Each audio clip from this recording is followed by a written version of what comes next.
Ni simanzi na majonzi kwa waombolezaji wa msiba huo, ambapo mkuu wa wilaya ya Tabora Bi Upendo Owela ameongoza makundi mbalimbali ya watu hapa Tabora kupokea mwili wa mzee NBS katika kiwanja cha ndege mkoani hapa, na moja kwa moja ukapelekwa nyumbani kwake kabla ya kuhifadhiwa katika msikiti wa Jamatini uliopo kata ya Kanyenye manispaa ya Tabora kwa ajili ya mazishi. Ameweza kushirikiana na jamii, na ndio maana hata hivi punde nimeweza kuongea hata na masista, inaonyesha kwamba ni kwa namna ambavyo alishirikiana na watu mbalimbali.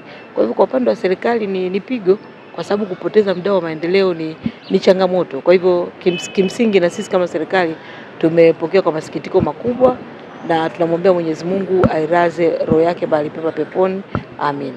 Kwa upande wa waombolezaji wakiwemo viongozi wa serikali na siasa, wameeleza jinsi walivyoguswa na msiba huo, wakitanabaisha sifa za mzee NBS enzi za uhai wake.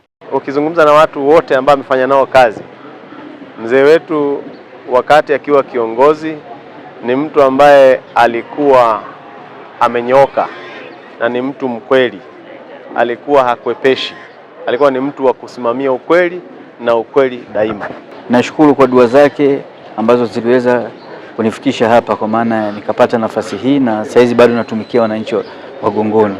Lakini niseme alikuwa ni mzee mkarimu, alikuwa na upendo, alikuwa anapenda watu wote, kwa maana makundi yote alikuwa achagui, hata watu wa vyama vya upinzani alikuwa hiyo ni watu wake. Kwa kweli tumekuwa na mzee Nasoro kwa muda mrefu, amekuwa pamoja na shirika letu, amekuwa na masista wote, kwa upendo wake tu ndio maana tumefika hapa. Hata hivyo, tumepata nafasi ya kuzungumza na mtoto wa marehemu ambaye ni mjumbe wa halmashauri kuu ya CCM Taifa kutokea mkoa wa Tabora, Bwana Mohamed Hamdan, ambaye ametoa ratiba ya mazishi. Tarehe 3 baada ya salati dhuhuri, na maana baada ya saa 7:30.